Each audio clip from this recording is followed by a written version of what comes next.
வணக்கம் நண்பர்களே, நம்மளோட சேனலை தொடர்ந்து பார்த்து ஆதரவு கொடுத்துட்டு இருக்கவங்க எல்லோருக்கும் கோடான கோடி நன்றிகள். ரொம்ப கஷ்டமான சூழ்நிலை எல்லா மனுஷனுக்கும் வரும். சூர்யா அவர்களுக்கும் இந்த காலகட்டம் பார்த்தீங்கன்னா மிகப்பெரிய ஒரு கஷ்டமான காலகட்டம். ஏன்னா அவருடைய எதிர்பார்ப்பு அப்படிங்கிறது பார்த்தீங்கன்னா 100 மடங்கு அவருடைய எதிர்பார்ப்பு. ஆனால் ரிசல்ட் பார்த்தீங்கன்னா ஒரு 10% தான் கிடைச்சிருக்கு. இது மிகப்பெரிய ஒரு சூர்யாவுக்கு பார்த்தீங்கன்னா மிகப்பெரிய அளவில் ஒரு பொருள் நஷ்டம் அப்படிங்கிறது வேற, அதை கூட சம்பாரிச்சுக்கலாம். ஆனால் அவருடைய முயற்சிக்கு இங்கே பலன் கிடைக்கலையே அப்படின்னு சொல்லிட்டு மிகப்பெரிய ஒரு வருத்தம் சூர்யா அவர்களுக்கு இருக்கு. இருந்தாலும் அதை அவர் கருத்தில் கொள்ளாம இதுவரை அவர் பெரிய அளவுக்கு மீடியாவுக்கு பேட்டியே கொடுக்கல. அவர் மனசுக்குள்ளேயே வச்சுக்கிட்டாரு. இந்த தோல்வியை ஏத்துக்கிட்டாரு.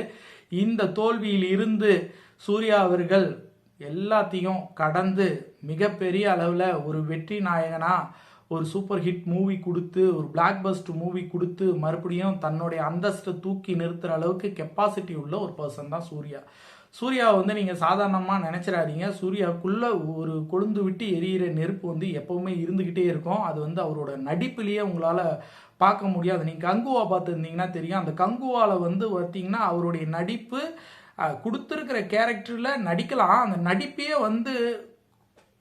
அந்த ஒரிஜினாலிட்டியோட அந்த வீரத்தோட அந்த ஒரு கேரக்டரோட இணைஞ்சி கொடுக்கணும். அது எல்லாமே கொடுத்துருக்காரு.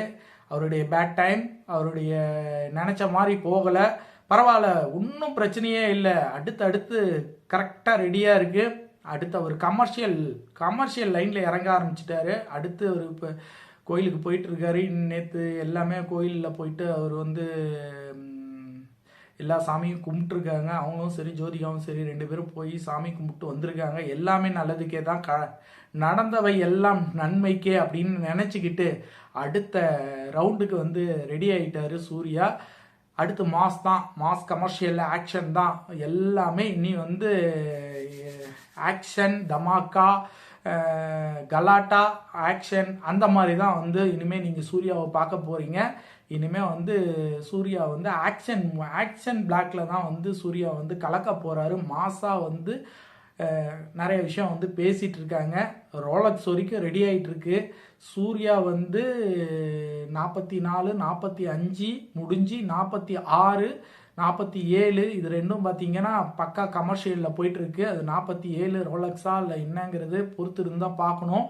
எல்லாமே இனிமேல் மாஸ் தாங்க, மாஸ் படம் தான் அவர் பண்ண போகிறாரு. அடுத்து பண்ணக்கூடிய படங்கள் எல்லாமே மாசு கிளாஸு எல்லாமே ஆக்ஷன் பிளாக் தான் பண்ண போகிறாரு. ஆனால் அதனால் சூர்யா அவர்கள் கண்டிப்பாக ஒரு வெற்றி படத்தை கண்டிப்பாக கொடுத்து மறுபடியும் தன்னுடைய இடத்த பிடிப்பாருங்கிறது சினி இண்டஸ்ட்ரியில் இருக்க எல்லாருக்குமே தெரியும். ரசிகர்களாகவும் நீங்களும் பொறுத்திருந்து பாருங்கள். உங்கள் தலைவர் உங்களுக்கு மிகப்பெரிய ஒரு சூப்பர் டூப்பர் ஹிட் படத்தை கண்டிப்பாக கொடுப்பாரு. அது கண்டிப்பாக நடக்கும். கங்குவாவே ஒரு சூப்பர் ஹிட் தான். ஆனால் போட்ட பொருள் செலவு திரும்ப கிடைக்கலங்கிறது மிகப்பெரிய வருத்தம் தான். இருந்தாலும் அடுத்து மிகப்பெரிய தமிழ் சினிமாவை திரும்பி பார்க்குற அளவுக்கு ஒரு மாஸ் கமர்ஷியல் படத்தை கண்டிப்பாக கொடுப்பாருங்கிற நம்பிக்கை இருக்குது. இந்த வீடியோ கண்டிப்பாக உங்களுக்கு பிடிச்சிருக்கும்னு நினைக்கிறேன். இந்த வீடியோ உங்களுக்கு பிடிச்சிருந்தா லைக் பண்ணுங்கள், ஷேர் பண்ணுங்கள், கமெண்ட் பண்ணுங்கள். மற்றும் சூப்பரான வீடியோவில் இணைவும். நன்றி, வணக்கம்.